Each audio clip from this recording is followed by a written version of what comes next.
అనకాపల్లి జిల్లా పాయకరావుపేట నియోజకవర్గం నక్కపల్లిలో హోంమంత్రి వంగలపూడి అనిత పర్యటించారు.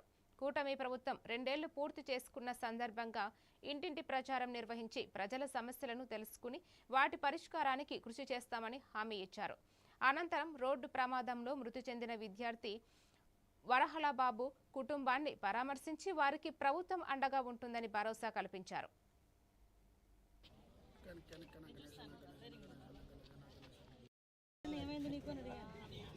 ఒకసారి నౌకరాజు ప్రేమ్ ప్రేమ్ ప్రేమ్ ప్రేమ్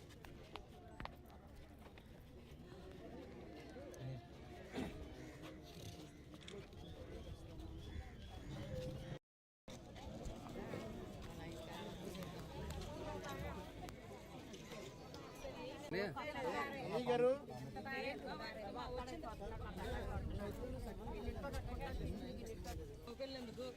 మగపిల్లలు ఉంటేనే పోషిస్తారా, ఆడపిల్లలు పోషించడానికి?